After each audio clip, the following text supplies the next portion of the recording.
Today, we're talking with a local organization that's been showing up for kids and families for more than 35 years.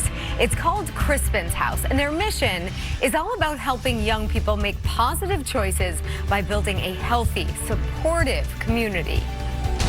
From WMUR News 9, this is Heart of New Hampshire. And joining us this morning is Samantha Balin, the Executive Director of Crispin's House, Coalition for Youth, and Lily Hazel Baker, a recent graduate of Goffstown High and now a student at Wheaton College. Thank you both so much for being with us and sharing our Sunday. Thanks for having us. Yeah, so Sam, I just want to start with you. Can you tell us a little bit more about the mission of Crispin's House, how it got started, and who you serve? Yeah, totally. Yeah, as you mentioned, we've been around for 35 years now, and it started back as two attorneys just kind of saw the needs of the youth in the community, and their dreams of wanting to build a physical house to have, you know, abused or at-risk youth never really came to fruition, and the mission adapted into becoming more of a virtual community net house of sorts for the community to use for resources and programs for the youth to thrive. And how does it work? How do you serve the community? Yeah, we get directly in there into the schools and the community and bring programs for free,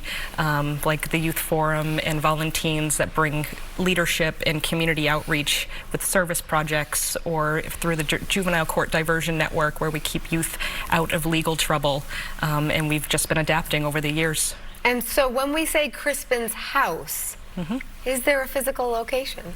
There is, yes. Yep. We have a location. We share it with St. Matt's Church. It's in the same location as the food pantry and the community clothing store in town, so we're kind of making this as a resource center. Wonderful. Fantastic. Lily, talk to us about how you became involved with Crispin's House. Yeah, so I got involved my freshman year of high school through Youth Forum, and since then I have just kind of been volunteering at different events, and I stayed in Youth Forum for all 4 years. Yeah. And let's talk about Youth Forum. Sam, if you want to talk a little bit more about exactly what that is. For our viewers. Yeah, it's a dynamic, you know, as we said, forum where we have large community members come in and speak with students, and it's really an opportunity for the students to tell the adults in the community the problems that they're seeing in their schools, and then giving the students the autonomy and the power to make those changes in the school that they see themselves. So. How often is Youth Forum? We meet monthly so far. Occasionally it's twice a month, depending on the needs of what we have going on. We've been diving into the youth behavioral risk survey data recently, so that's been time consuming. Yeah, oh, I'm sure it is. Lily, I just want to talk about being a part of Youth Forum and what made you keep coming back. Yeah, I think my guidance counselor freshman year was kind of the one to be like, you should join this. And once I joined, I learned how to talk to adults and express my needs and what I saw in my community as a freshman, sophomore, junior, and then senior. And it really helped me get connected and stay connected with my community. And it made me and my friends feel like we had a voice in certain decisions that pertain to us. So it's just a really cool experience, and yeah. I was gonna say, I feel like when I was in high school, I had so many complaints about how things were going in the community, but never really felt like anyone was listening. For you, that's so different. That is what Youth Forum is about. And did you feel like you were being heard? Yes. Crispin's House is great, has great role models and great examples like Samantha for me and for other kids, and they really do listen and hear you out, and it makes you a better leader in your school. Sure, I'm sure it does. And to that point, we're talking about life lessons here and helping vulnerable kids make positive choices. How does Crispin's House do that?